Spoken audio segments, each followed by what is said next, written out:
ভাই, এটা আমার জীবনের খুব কষ্টদায়ক একটা ঘটনা, যেটা না বললেই নয়। আর আগে আমি বাসায় কাজ করতাম, সত্যি কথাই। এখন ইদানিং আমি কাজ করতেছি না। ওই বাসা থেকে আমি চলে আসছি। আর চলে আসারও অনেকগুলো কারণ আছে, সেজন্য আমি চলে আসছি। আমি গ্রামের একজন সরল সোজা মেয়ে। অতটা মানে ওই মানুষ একটা কথা বলে যে টেটন বা ওই চালাক চতুর, অতটা না, মোটামুটি নিজে চলতে পারি এরকম ভাবেরই। আর আমি বেশি শিক্ষিতও না, অশিক্ষিত মেয়ে। আমার বয়স 15 বছর। আমার বাবা মা খুবই গরিব।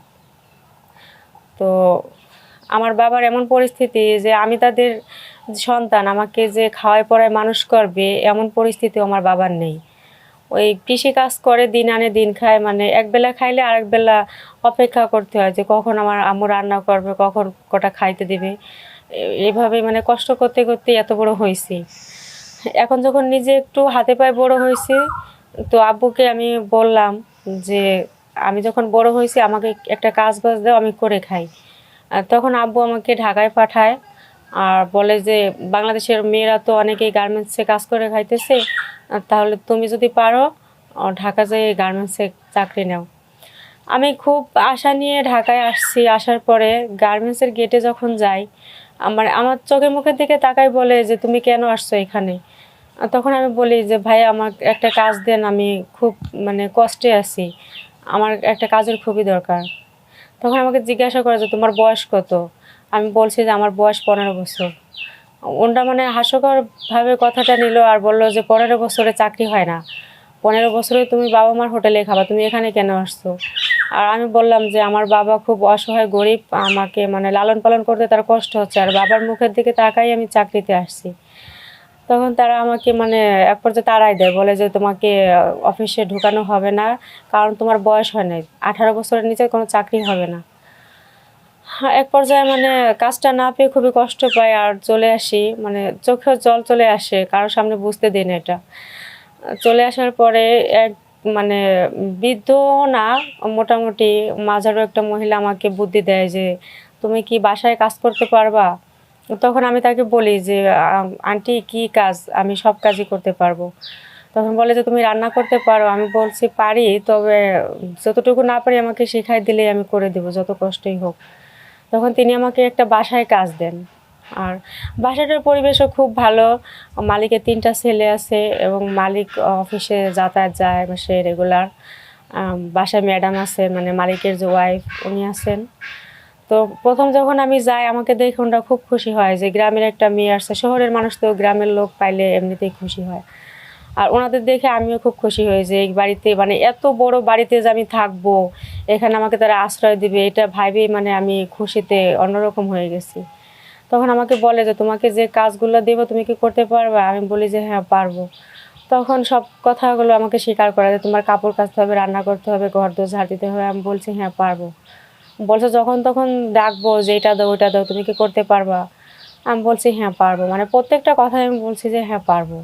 তখন ওনারা আমাকে মানে এক পর্যায়ে রাইখে দেয় বাসায়, যে তুমি আর বাইরে যাইতে হবে না, আমাদের বাসায় কাজ করবা, এখানে খাওয়া দাওয়া ঘুম পারবা। আর বছর শেষে বা 6 মাস পরে একবার তুমি তোমার বাড়িতে যাই বেড়ায় আসবা। আমি তাদের কথায় তখন রাজি হই। আর রাজি হয়ে তাদের ওখানে আশ্রয় পাওয়ার পরে মানে নিজেরে ধন্য মনে করি যে আজকে আমি কাজ করতে পারতেছি বা একটা কাজ খুঁজে পাইছি। তখন আমি আমার বাসায় মানে বাবা মাকে বলি যে আব্বু আমি কাজ পাইছি, তোমার আর কষ্ট করতে হবে না। তখন আব্বুও খুশি হয় যে আজকে আমার ছোট মেয়ে হাতে পায়ে বড় হয়েছে আর আমার কষ্ট বুঝতে পারছে, এখন কাজেও গেছে আর আল্লাহ তাকে একটা কাজও মিলাই দিছে। এই কথা বলে মানে বাবা আম্মুর সাথে এটা শেয়ার করে। তখন আমি ওই বাসায় কাজ করতে থাকি। এক পর্যায়ে দেখি তার যে বড় ছেলেটা কলেজে লেখাপড়া করে, ওনার আম্মুকে জিজ্ঞাসা করতেছে যে মেয়েটার গ্রামের বাড়ি কোথায় বা নাম ঠিকানা কি। প্রথম অবস্থায় ওরা আমার সাথে কথা বলতো না, শুধু এটা ওটা চাইতোই। তখন ওই ম্যাডাম সব কিছু খুলে বলে যে ও খুব গরিবের মেয়ে, দেখতে শুনতে ভালো, ব্যবহারও ভালো। ওর সাথে মানে যখন যেটা লাগে ওর থেকে নিয়ে নিও, আমি তো সবসময় বাসায় থাকি না। তখন ওরা মনে মনে একটা মানে সুযোগ খুঁজে যে যখনই ওর আম্মু বাসায় থাকবে না তখন একটা কিছু করবে। আর সেটা আমি কখনোই জানতাম না যে এত কিছু হইতেছে ওদের ভিতরে, কারণ আমি তো কাজের মেয়ে, আমি তো কাজের ধান্দায় থাকি। এই ওরা ছিল 3 ভাই, ওরা 2 ভাই কলেজে লেখাপড়া করতো, আরেকটা ভাই ছিল ছোট, ও ক্লাস 9-এ পড়তেছে। আর স্যার হচ্ছে অফিসে চলে যায়, সকালে যায়, রাত্রে 10টায় 12টায় আসে। আর ওই যে ছেলেটা ক্লাস 9-এ পড়ে, ও মাঝে মাঝে স্কুলে যায়, আবার মাঝে মাঝে বাসায়ও থাকে, মানে একটু অন্য টাইপের, কথা কম শোনে। আর এরকম এক পর্যায়ে যাইতে যাইতে হঠাৎ ওই ছোটো ছেলেটা আমাকে মানে নাম ধরে ডাকে, কোনোদিনও তো ডাকে নাই, ওদিনকে ডাকতেছে যে তুমি একটু আমার রুমে আসো। তখন আমি বলি যে ভাইয়া কিছু লাগবে? বলতেছে যে আমাকে একটা চা দিয়ে যাও। আমি সাথে সাথে ওনাকে চা নিয়ে দেই, যে নেন একটা আপনার চা হয়ে গেছে। তখন উনি আমাকে বলে যে চা তো দিছো, তুমি একটু এখানে বসো। তখন আমি বললাম যে আমার তো কাজ আছে, আপনি চাটা খেয়ে নেন, আমি পরে এসে কাপটা নিয়ে যাব। বলতেছে না, আমি চা পরে খাবো, আগে তোমার সাথে কথা বলবো। তখন আমি বললাম যে হ্যাঁ, যা বলার বলেন। আসলে আমি বুঝতে পারি না যে সে আমাকে কী কথাটা বলবে। তখন এক পর্যায়ে সে হুট করে এসে আমার হাতটা ধরে, এবং হাতটা ধরে মানে এমন একটা ভাব নেয় যে সে আমাকে কিস করবে, মানে আমি বুঝতে পারি। তখন আমি ভয়ে ভয়ে মানে পিছনের দিকে চলে যাচ্ছি যে ভাই এটা আপনি কী করছেন, ম্যাডাম দেখলে কি বলবে, আর এইসব ঠিক না। তখন আমাকে ভয় দেখায় যে চুপ থাকো, ম্যাডাম বাসায় নাই, আর আমি যেটা বলছি সেটা করো। তখন আমি মানে এক পর্যায়ে ভয়ে চোখ বন্ধ করেছিলাম, তিনি হুট করে আমাকে কিস করতেছে। পরে আমি খুব মানে কান্নাকাটি করতেছি যে ভাই এটা ঠিক না, আপনি আমাকে ছেড়ে দেন, বাসায় কেউ নাই। পরে আমাকে বলতেছে বাসায় কেউ নাই বিধায় তো তোমাকে আমি ডাকছি। পরে এক পর্যায়ে জোরাজুরি শুরু করছে, শুরু করে মানে ওর যে মনের ভিতরে প্ল্যান করা ছিল ওটা আমি বুঝতে পারতেছিলাম না। আমি শুধু মানে চিৎকার করছিলাম, আবার ভয় পাচ্ছিলাম যে বাইরের লোকজন যদি চলে আসে তখন তো আমাকে এই বাসায় রাখবে না। তো ও শুধু বারবার আমার মুখ আটকাচ্ছে আর বলতেছে কোনো কথা বলবা না, আমি যেটা করি চুপচাপ সহ্য করো। পরে ওর যেটা করার তো ও মন মতো করে নিল, আমি আর নিজেকে সামলাইতে পারলাম না। শেষ পর্যায়ে আমি যখন রুম থেকে বের হই, ও আমাকে ডাক দিয়ে বলে যে এই কথা যেন বাসার কেউ জানতে না পারে। তখন আমি কথা দেই যে হ্যাঁ, এই কথা স্যার, ম্যাডাম বা আপনার বড় ভাই কেউ জানতে পারবে না, এটা শুধু আমার ভিতরেই থাকবে। তারপরে আমি আবার মানে ফ্রেশ ট্রেশ হয়ে কাজে যুক্ত দেই। আর ম্যাডাম আসার পরে মানে আমার ভিতরে কান্না কান্না ভাব ছিল, ভয় পাচ্ছিলাম। ম্যাডাম আমাকে জিজ্ঞেস করছে যে তোমার কি কিছু হয়েছে? তখন আমি বলছি না ম্যাডাম, আমার বাড়ির কথা মনে পড়ছে, বাবা মার কথা মনে পড়ছে, সেজন্যই আমি এরকম করতেছি। তখন ম্যাডাম আর কিছু মনে করে নাই, যে হয়তো মনে পড়তেও পারে আমি অনেক দিন আসছি।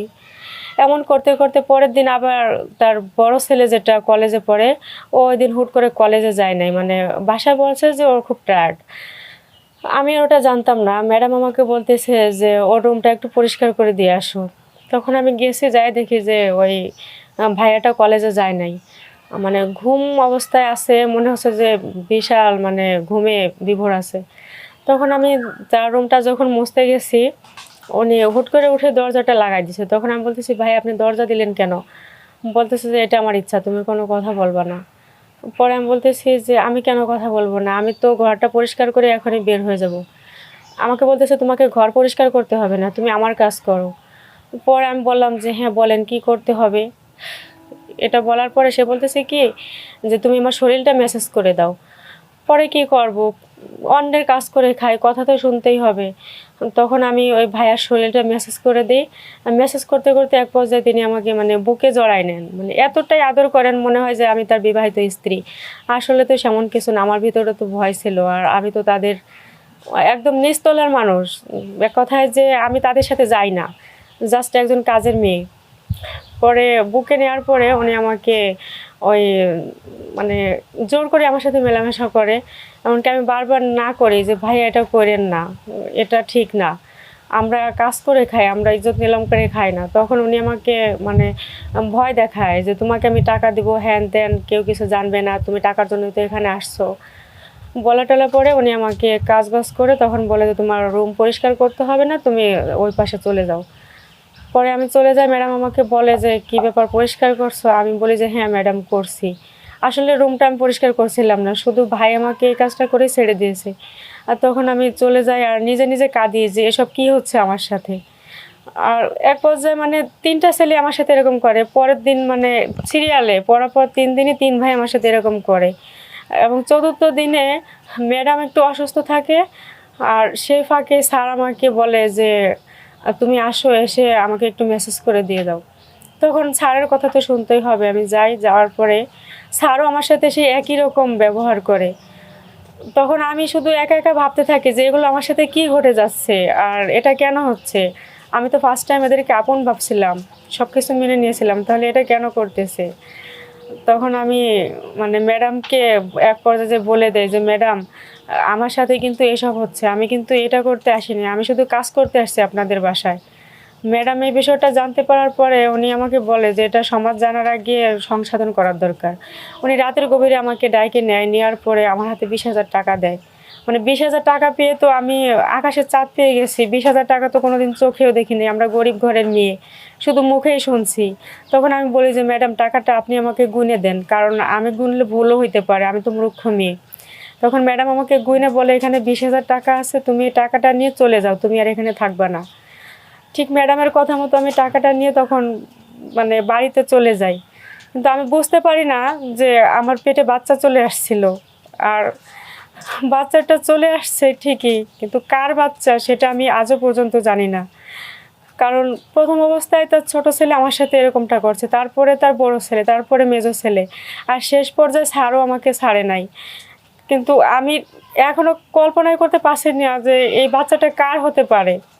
আমি ম্যাডামকে পরবর্তীতে আবারও জানাইছি যে ম্যাডাম আমার সাথে কিন্তু এসব হয়েছে, আর এই বাচ্চা এখন আমি কি করব। ম্যাডাম বলতেছে যে এসব এখান থেকে হয় নাই। তখন আমি মানে উপায় খুঁজে না পেয়ে স্যারকে বলি যে স্যার, এগুলো হয়তো বা আপনাদের ওখান থেকেই হয়েছে। স্যার আমাকে ধমক দেয় যে তোমাদের মতো মেয়েরা এরকমটাই করে, আর আমাদের মতো ওই ধনীদের উপর এটা চাপাইতে থাকে, এটা করা ঠিক না। আর তার ছোটো ছেলে তো একদম অস্বীকার, সে বলে যে আমি এসব বুঝিই না। পরে দুঃখের কথা কাউকে বলতেও পারি না, ওনাদের কাছে যাইও নাই, কারণ শহরের বাড়ি। আমি যদি পরবর্তীতে এটা নিয়ে প্রতিবাদ করতে যাই তাহলে হয়তো বোনটা আমাকে মেরে ফেলতেও পারে। সেইভাবেই আমি মানে পাপের বোঝা ঘাড়ে নিয়ে এইভাবে চলতেছি। এখন আমি বলতেই পারবো না যে এটা কার বাচ্চা, এটা এখন আমার পেটে আছে। জানি না সামনে এই বাচ্চার কি হবে, আর জন্মের পরে এই বাচ্চাকে আমি কি পরিচয় দিব, সেই কষ্ট বুকে নিয়ে আজকে আমি ঘুরতেছি।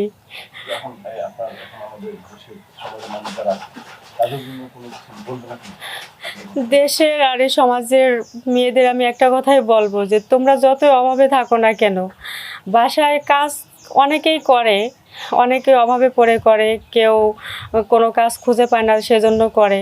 তো তোমরা কাজ দেখে শুনে নেবা যে সেই ফ্যামিলি যেন ভালো হয়, সেই ঘরের ছেলে পেলে বা সেই স্যারের চরিত্রটা কেমন, সে তোমাকে জোর করে কিছু করতেছে না কেন, বা তোমার নিজেকে তুমি সামাল দিতে পারবা কি না, এটা দেখেই তোমরা কাজ নিও।